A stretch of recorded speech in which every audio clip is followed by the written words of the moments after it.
It's just routine, darling. Sign it before dinner, that's what he said. Calm, casual, almost bored, like he was asking me to pass the salt, not to sign away my life. I still remember how his voice echoed against the marble counter, smooth and deliberate, the way it always was when he wanted me compliant. The pen felt heavier than it should have. Maybe it was instinct. That tiny, trembling voice that whispers from somewhere deep inside when danger wears a familiar face. He didn't meet my eyes. He just tapped the page once, twice, and waited. And I, the fool who believed in vows and shared bank accounts, I signed. The moment the ink touched the paper, his phone buzzed. A vibration that seemed to slice the air between us. He didn't flinch. He just smiled. Not warmly, not lovingly, but with a strange satisfaction that froze my blood. That smile, I had never seen it before. It wasn't my husband's smile. It was the kind a stranger gives when he knows the game is already over. I tried to laugh it off. Routine paperwork, I told myself. After all, Elliot handled everything. The companies, the properties, the endless signatures that built our empire. I trusted him because I wanted to. Because it was easier to believe he loved me than to admit he might not. But something in my chest tightened when I walked past his office that night. His door was slightly open, light spilling across the hallway carpet, and I heard it. A whisper that didn't belong in my home. The transfer's complete. 52 million. For a moment, I couldn't breathe. The word hung in the air like smoke. Transfer. I pressed my hand to the wall to steady myself, listening, waiting for the context that never came. My heart was pounding so loud I could barely hear anything else. 52 million? From where to where? And why tonight, of all nights, when he insisted I sign that document? I pushed the door open just enough to see him, sitting behind his desk, head bowed, phone at his ear. His tone was cold, efficient. Yes, he said softly. She signed it. Everything's under control now. I must have made a sound.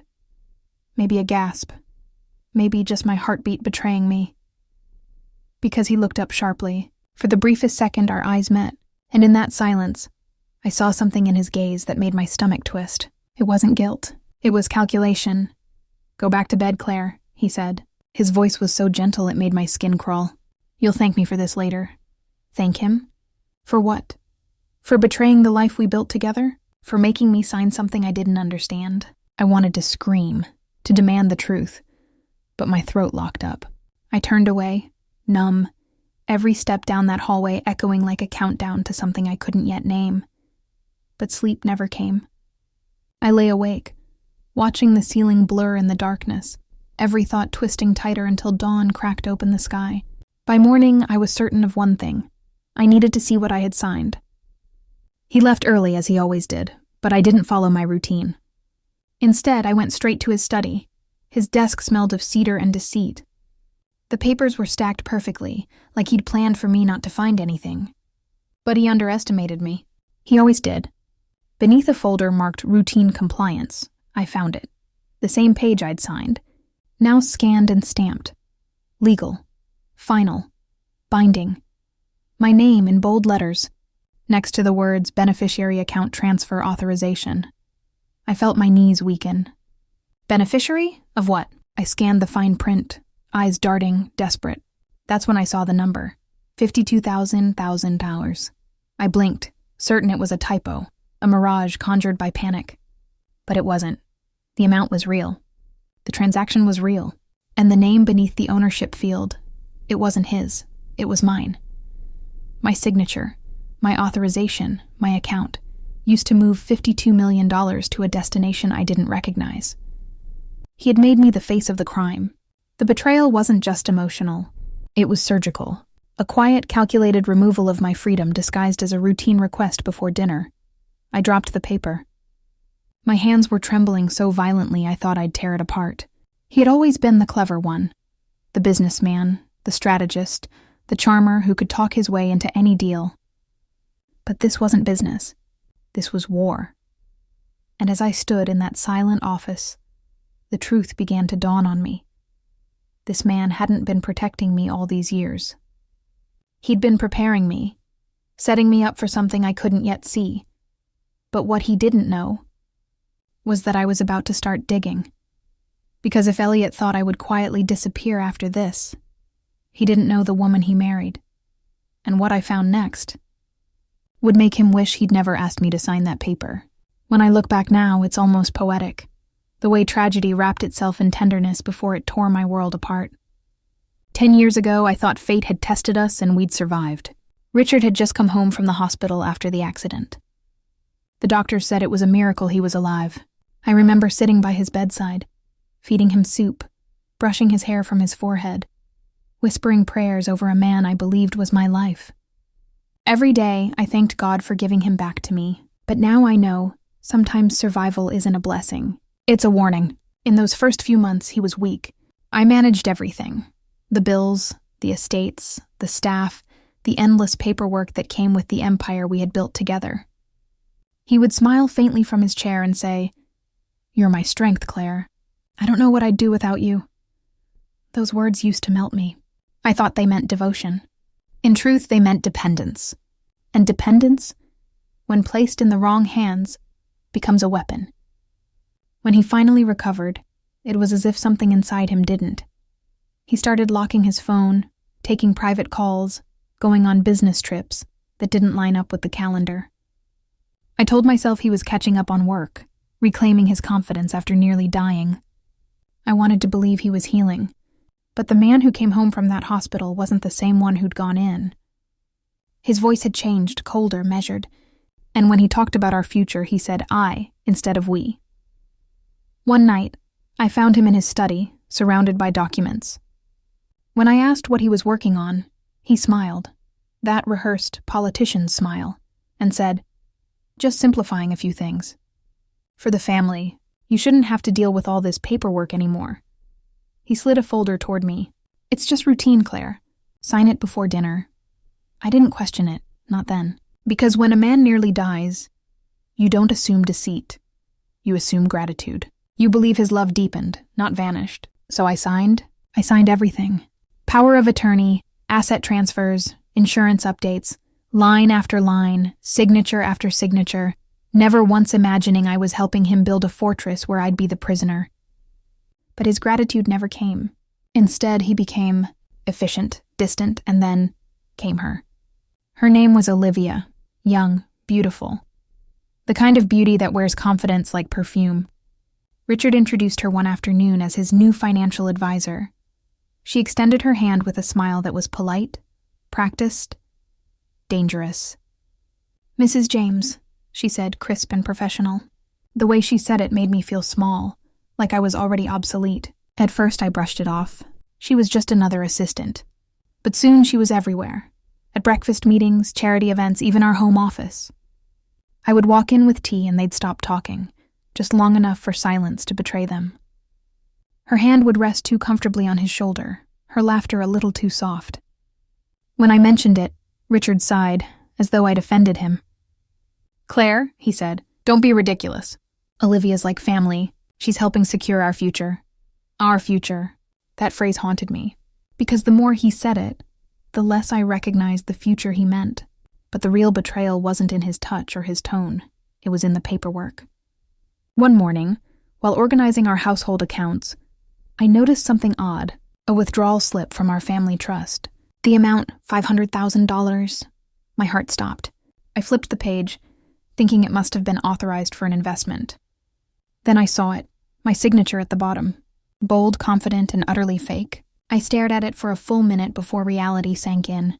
I hadn't signed this. I hadn't even known the withdrawal happened. My hands shook so badly I could barely hold the paper. "Richard," I whispered to myself, "what did you do?" That night I confronted him. I held up the slip and demanded an explanation. He looked at me for a long moment, his expression unreadable, then said quietly, "You must have forgotten, darling. You've been under so much stress. Forgotten." The word hit me like a slap. I'm not the type to forget $500,000. But before I could respond, he stepped closer, took the paper from my hand, and tore it clean in two. "Don't worry about this," he said softly. "It's all taken care of." I should have screamed. I should have called our lawyer. But instead, I froze, because something in his eyes told me This wasn't a misunderstanding. This was control. After that night, the walls of our marriage began to shift. He'd started calling the companies his, the staff, his people. Even the home, the one I'd designed brick by brick, became his house. He wasn't erasing me in anger. He was erasing me strategically. And the worst part? I let him. Because love, when it's built on years of shared history, doesn't vanish with suspicion. It fights to survive. I kept telling myself, he's just tired. He's just protecting me. But in truth, he was already rewriting the story and removing my name from every page. One afternoon, I walked past his office and saw Olivia again. Her hand rested on his arm as she whispered something that made him smile. That same cold, satisfied smile I'd seen once before. I stepped inside, forcing a smile of my own. "Am I interrupting?" I asked. Olivia straightened immediately, flustered but unashamed. Richard stood, his tone controlled. "Claire, we're discussing financial strategies. You wouldn't understand the specifics. Wouldn't understand." As if the woman who built half his fortune was suddenly too naive to grasp numbers. I left, that room trembling, not because of jealousy, but because I realized I wasn't being excluded. I was being phased out. Slowly, deliberately, like an unwanted figure in a painting being painted over in strokes of charm and deception. Weeks later, I started noticing changes in the bank alerts. Transactions I hadn't approved. Accounts I didn't recognize. When I asked, he waved them off. "It's all routine, consolidation. You'll thank me when it's simpler." Simpler. That word, it began to sound like a threat, so I did something I'd never done before. I called the bank directly. The manager hesitated at first. Confidentiality, clauses, privacy, the usual excuses, until I reminded him of my name. My full name. Then, after a long pause, he said something that sent chills down my spine. "Mrs. James, according to our records, you no longer have administrative access to these accounts." I felt my stomach twist. "What do you mean?" "They're joint accounts." "I'm sorry," he said softly. "That authorization was revoked. By your husband, with your signature." I hung up. My entire body went cold. My own name had become his weapon.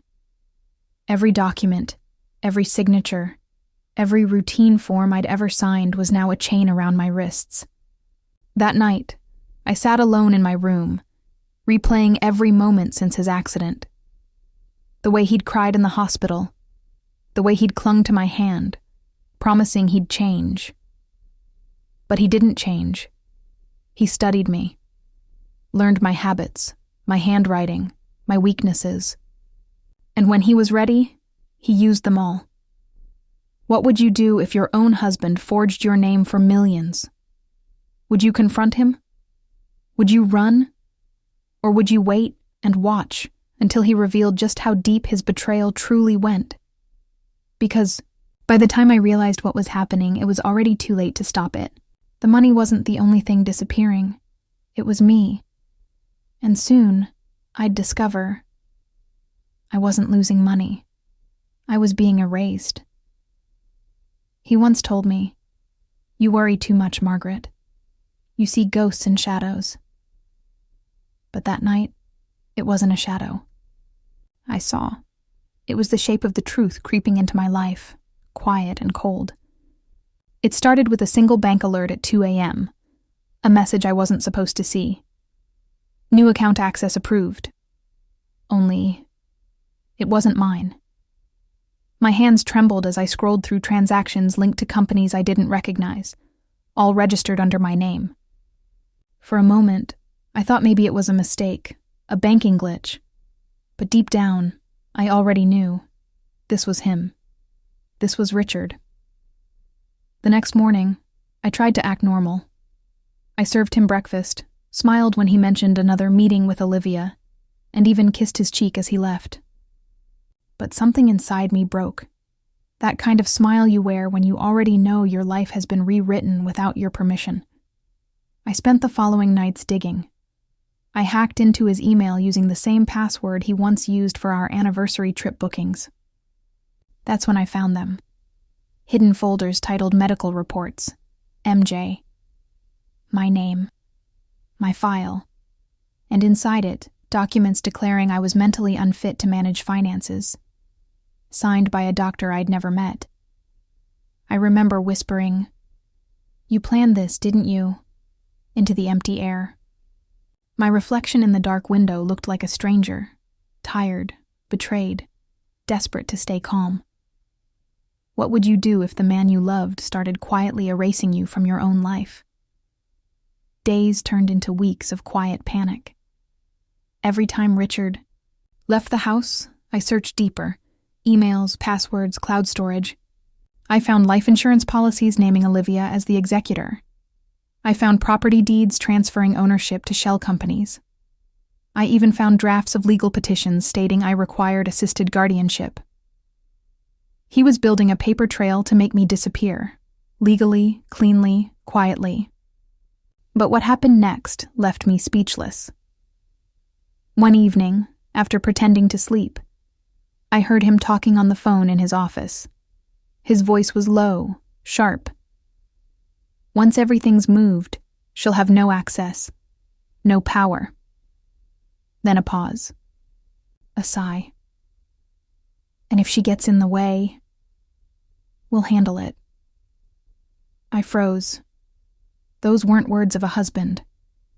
They were words of a man rehearsing a crime. I followed him 2 nights later.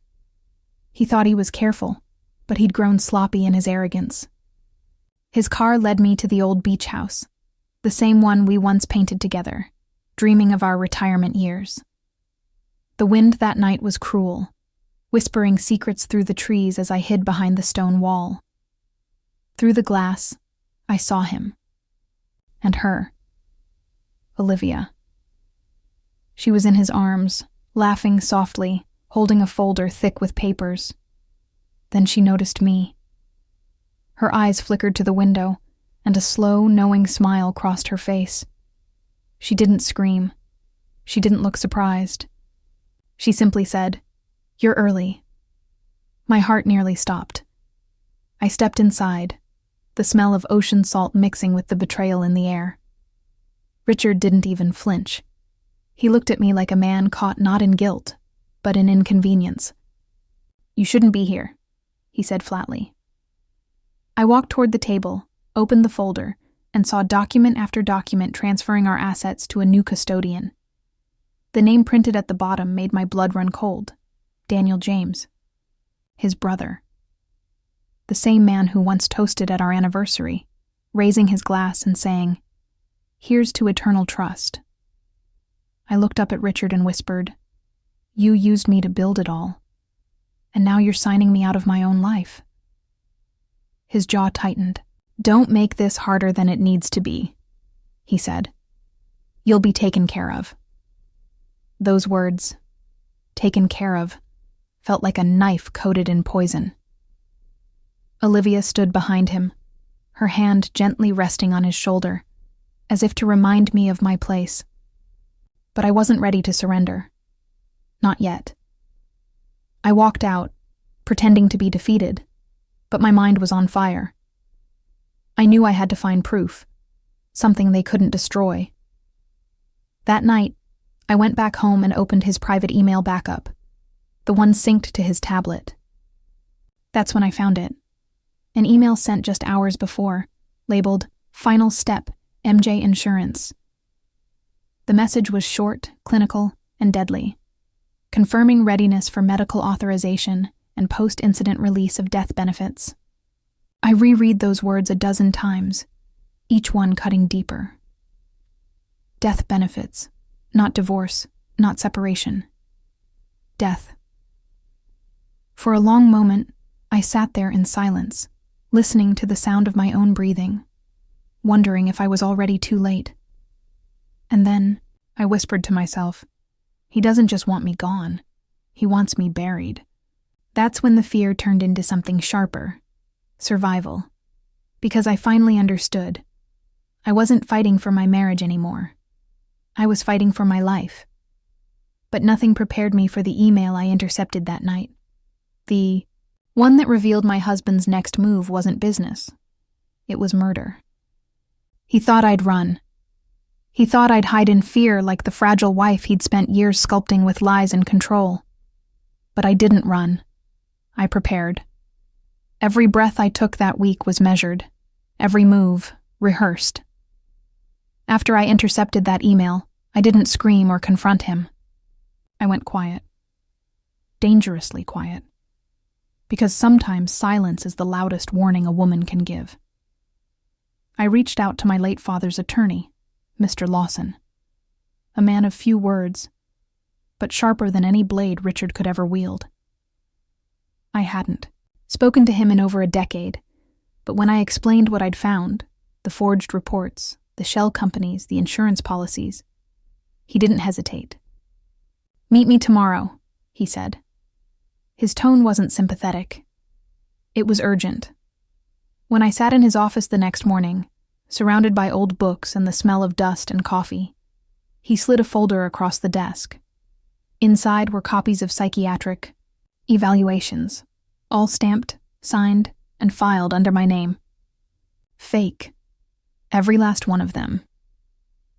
"Your husband declared you legally incompetent," he said quietly. "He's been planning this for months, maybe years." For a moment, the world tilted. I could hear my heartbeat in my ears, loud and erratic. I asked him, "What happens now?" Lawson leaned back, his expression unreadable. "Now, we build your case before he finishes his." And that's when something shifted inside me. A calm, cold determination. I wasn't just his victim anymore. I was about to become his reckoning. Over the next few days, I moved like a ghost through my own home, pretending nothing had changed. I cooked his favorite meals, smiled at the right moments, laughed when he did. But every gesture was calculated. I was studying him, his tone, his schedule, his arrogance. He'd grown too confident, too secure in the illusion of his control. He never saw the trap forming right beneath his feet. When Friday came, I invited him to dinner. "Just us," I said softly, "like old times." He smiled, the kind of smile that never reached his eyes. "Of course, darling." I could tell he thought it was my attempt to cling to him, to plead for scraps of affection. He didn't realize it was my final performance, and he was the guest of honor. That evening, I wore the red dress he once said made me look expensive. He used to adore it, said it made him feel like he'd won. But that night, I wore it for me. I looked in the mirror and whispered, "You will not tremble tonight." When he arrived at the table, his eyes flicked over me, approving but detached. Olivia wasn't there, for once. It was just us, two actors at the end of a very long, cruel play. We ate in silence at first. He talked about business, about markets, about meaningless things to fill the air. I nodded, listening to the lies flow like wine. Then, over dessert, I put down my fork and looked straight into his eyes. "Richard," I said, my voice steady, "did you ever wonder what would happen if your perfect plan met a woman who stopped being blind?" He froze. The silence between us thickened until it felt like glass. Then he smirked, that same smug, poisonous smirk. "You're too late," he said quietly. "Everything's already in motion." His arrogance was his undoing. Because at that very moment there was a knock at the door. He frowned, irritated. "Were you expecting someone?" he asked. I smiled. "Yes." Mr. Lawson stepped inside, holding a thick envelope. "Evening, Mr. James," he said calmly. "I believe you'll want to see this." Richard's face drained of color as the lawyer handed him the court documents, the injunction we'd filed that morning. Every forged signature, every hidden transfer, every falsified report had been exposed. The law was no longer his shield. It was mine. Olivia appeared at the edge of the dining room, pale and startled. She must have followed him there, uninvited. "Richard, what is this?" she whispered. He turned to her, eyes wild, voice breaking. This can't be happening." But it was. The front door opened again, and 2 officers stepped inside. "Mr. Richard James," one said, "we need you to come with us." Olivia tried to run, but one of them stopped her gently. Richard shouted my name. "Margaret! You don't understand what you've done." I looked at him, tears filling my eyes, but not from sorrow, from release. "Oh, I understand perfectly," I said softly. "You taught me what power looks like. You just never expected me to take it back." They let him out, his protests echoing down the hall. I stood there, the red dress catching the light like blood and victory all at once. For the first time in years, the house felt mine again, silent, steady, breathing. But even then, something inside whispered that this wasn't over. Men like Richard didn't surrender. They regrouped. 2 days later, I received a court summons. My heart pounded as I entered the courtroom, surrounded by murmurs and whispers. When the judge called my name, every head turned. Richard sat at the defendant's table, calm, collected, as if he still had one last card to play. But what I saw next made my stomach twist. Because sitting beside him wasn't Olivia. It was Daniel, his brother. The same man who once toasted our love and called me family. And in that moment, I realized the betrayal wasn't finished. It was multiplying. The courtroom felt colder than winter. The marble floors echoed with every step, the murmurs of strangers brushing against my ears like static. Cameras flashed from the back rows, vultures waiting to feast on another scandal. I stood there steady, my heart quiet but sharp, holding the same pen that started it all, the pen I once used to sign away my trust, my marriage, my peace. And now, it would mark the end of everything he built on lies. Richard sat at the defense table, jaw clenched, eyes distant. Beside him was Daniel, polished, composed, pretending this was just another family misunderstanding. But even from across the room, I could see the sweat gathering at his collar. The judge entered, papers in hand, and the whispers died down instantly. This was it. 10 years of deceit, buried love, and quiet revenge, all boiling down to this moment. The prosecutor began reading the documents out loud. My name, his signatures, the transfer codes. I thought I was ready for anything. But then the air changed. The words coming out of the prosecutor's mouth didn't match what we expected. "The transfer of $52 million, he read slowly, was not made to Mr. Daniel James as stated. It was redirected to an offshore account in the Cayman Islands, under the name Olivia Brooks." For a second, no one breathed. The silence was so heavy it could have crushed us all. Richard blinked, confused, then turned his head, slowly, toward Daniel. Daniel frowned, whispering something harsh, his voice trembling. And that's when I felt it. That cold, hollow satisfaction only betrayal can bring full circle. Because the predators were finally tasting their own poison. The prosecutor continued, his tone steady. "Further investigation shows that Ms. Brooks has withdrawn the entire sum and left the country 3 weeks ago." He paused, glancing toward the judge. "Her current whereabouts are unknown." The courtroom erupted. Gasps, murmurs, camera flashes. Richard's hands began to shake. He turned toward me, his voice cracking. "Claire, But I didn't let him finish. I whispered, calm and steady. "You did. You meant every bit of it. You just didn't expect her to be better at your own game." Daniel slammed his hands on the table. "She promised us we'd all get our share," he blurted out, his voice loud, panicked. The judge's gavel struck sharply. "Order!" he shouted. But Daniel was unraveling right there in front of everyone. "She said it was just business. She said she'd handle it. I swear." The judge's voice cut through the noise like steel.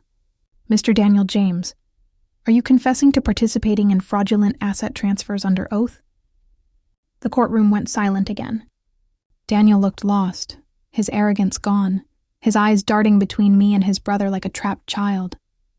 I didn't know it was all fake," he stammered. "She told us," the prosecutor leaned in, "so you admit your involvement."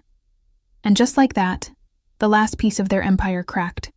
Daniel's shoulders collapsed as if the weight of every secret had finally crushed him. The judge ordered the transfers void, freezing every account under investigation. Reporters scribbled wildly, flashbulbs burned, and I just stood there, silent, watching, breathing, free. Richard's lawyer tried to speak, but Richard raised a hand to stop him. His eyes found mine. There was no fury now, no defiance, only emptiness. "Claire," he said softly, almost pleading, "I never meant to hurt you." I looked at him for what felt like the last time and said, "You meant to control me. You just never thought I'd stop loving you enough to fight back." He looked away then, his face hollow, his empire crumbling around him. Officers moved toward Daniel, reading him his rights. Richard just sat there motionless, staring at the empty space where Olivia once stood. The woman he trusted more than his wife. The woman who'd burned him faster than I ever could. The judge's voice echoed, final and cold. "This court orders a full criminal investigation into the financial dealings of Richard and Daniel James." Papers were stamped, gavels struck, and just like that, the family empire that once stood on marble floors and silver lies collapsed into dust before everyone's eyes. As I stepped outside, the flashes hit me again. Questions, chaos, the roar of curiosity. "Mrs. James, do you feel vindicated?" one reporter shouted. I stopped on the courthouse steps, the wind brushing my hair, and said quietly, "I feel done." For years, I thought freedom would feel like victory. Loud, triumphant, golden. But standing there under that gray sky, it felt different. It felt empty, because no amount of justice could give me back the years I lost. The woman I used to be before the lies began. Freedom had come, but it had come at a price I never expected. And in that silence, I realized something haunting. Sometimes justice doesn't heal you. It just stops the bleeding. The first time I went back to the beach house, the air felt different. The same salt, the same waves. But the silence, it no longer haunted me. It comforted me. Months had passed since the trial. But time moves strangely after betrayal. Some days crawl like grief, others vanish like relief. I unlocked the same door I once stood outside, trembling, watching my husband hand over my life to another woman. But now the keys were mine. Everything was mine again. Not because I fought for wealth, but because I fought for myself. I spent the first few days repainting the walls.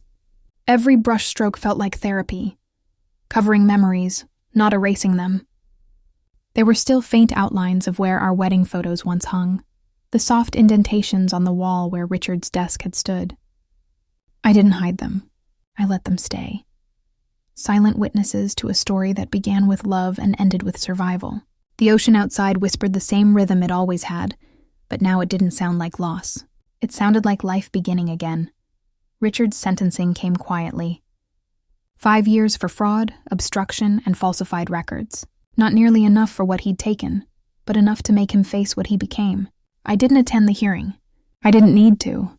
Sometimes justice doesn't need an audience. It just needs truth. Daniel vanished before the trial ended. The investigators said he may have fled to South America. I didn't chase him. I had spent too long chasing the wrong things. Explanations, closure, forgiveness. I finally understood that not everyone deserves to see your healing. Some people deserve only the sound of your silence.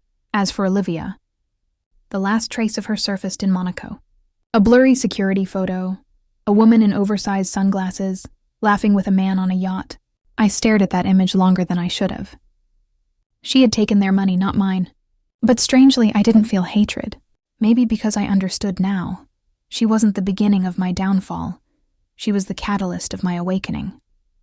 Some villains arrive only to destroy the cages you were too afraid to escape. In the months that followed, I built something new. Not another business, not another empire, but a foundation. A home for women who had been deceived, defrauded, or silenced by those they trusted most. I called it the Foundation of Freedom, because that's what I found buried beneath all the wreckage. Freedom. Every woman who walked through those doors carried a story like mine. Forged signatures, stolen inheritances, erased identities. And every time I heard them speak, I realized that pain shared becomes purpose. That justice alone is never enough. You have to rebuild from the ashes they left you in. Every Sunday, my children visit. They're grown now, busy, successful, gentle in the way that makes me proud and a little sad all at once. They still ask me the same question. Mom, how did you stay so strong through all of it? And I always give the same answer, though they never fully understand. I say, because I finally stopped signing what I didn't read and started writing my own ending. But healing isn't a straight line. Some nights I still wake up to the sound of his voice, soft, rehearsed, dangerous. It's just routine, darling, he used to say, as if routine could ever excuse betrayal. I hear those words when the wind moves through the open windows. And sometimes I whisper back, not anymore. Because now, I live by choice, not routine. What would you do? Forgive your husband, or rebuild without him? It's a question I've asked myself 1,000 times. Forgiveness sounds noble until you realize it's often just another form of silence. I chose to rebuild, not out of bitterness, but out of clarity. Because forgiveness doesn't always mean letting someone back in. Sometimes it means closing the door softly and never unlocking it again. I still visit the courthouse once in a while, not for revenge, but to speak to the women waiting in those long, sterile halls. The ones clutching papers they don't fully understand, eyes red from fear. I tell them what no one told me: read everything, question everyone, and never confuse loyalty with love. I've seen too many women lose their lives behind signatures they didn't make and promises they shouldn't have believed. One evening, I sat by the ocean, the same one that once bore witness to my husband's deceit. The sun dipped below the horizon and the sky bled gold and violet, colors I used to think belonged only to endings. But that night, I realized they also belonged to beginnings. I closed my eyes, felt the sand beneath me, and let the past dissolve into the tide. For the first time, I wasn't waiting for an apology, a call, or a chance to explain. I didn't need anything from the ghosts that once lived in this house. I had outgrown them. I had outgrown the version of myself that needed to be loved to feel worthy. And as the waves came closer, whispering in that language only the sea knows, I thought I heard his voice again. Distant, fading, swallowed by time. It's just routine, darling, I smiled. This time I answered, no, Richard. This is freedom. And that's when I learned the truth. Freedom is the greatest inheritance.